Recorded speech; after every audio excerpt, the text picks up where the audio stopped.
Nous nous retrouvons aujourd'hui pour l'ultime vidéo sur la rivalité entre Fausto Coppi et Gino Bartali. Nous nous étions quittés avec la deuxième vidéo sur un Coppi furieux. Un Coppi qui avait perdu 6 minutes dès la 4e étape du Tour de France 1949. Pour lui, le pacte qu'il avait signé avec Gino Bartali n'avait pas été respecté. Il parviendra néanmoins, grâce à Binda, à rester jusqu'à la 7e étape. Un contre-la-montre. Contre-la-montre que Coppi remporta avec une telle avance sur ses concurrents qu'il reviendra dans le top 10 du classement général. Il était à l'époque le plus fort en contre-la-montre et de loin. À une semaine de l'arrivée à Paris, Bartali et Coppi sont respectivement 9e et 10e du Tour de France, avec néanmoins beaucoup de retard sur le leader, Fiorenzo Manni, un autre Italien. Il reste alors les Alpes à passer, et dès la première étape alpestre, le jour de l'anniversaire de Bartali, les deux hommes partent dans une échappée victorieuse de plus de 100 km. Coppi était d'ailleurs le spécialiste des échappées au long cours. Il ne fut jamais repris lorsqu'il partait en échappée entre 1946 et 1953.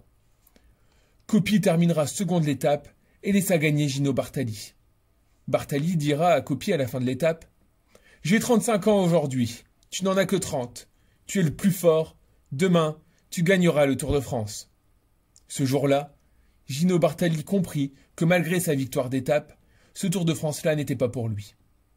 Le lendemain, le scénario se répéta. Les deux hommes partent en échappée, mais Bartali crève et chute en pleine étape. Binda dit à Coppi de ne pas l'attendre, et ce dernier s'envole vers la victoire sur l'étape et sur le Tour de France 1949. Il deviendra ainsi le premier coureur de l'histoire à faire le doublé Giro-Tour de France la même année.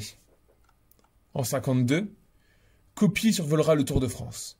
Bartali participera comme équipier et aidera Coppi à gagner. À la fin des années 50, les deux hommes réconciliés voulaient créer ensemble une équipe cycliste extraordinaire.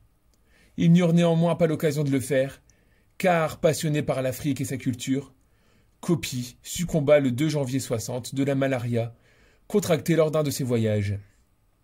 Bartali, lui, mourut le 5 mai 2000 à 85 ans, à la suite d'un arrêt cardiaque.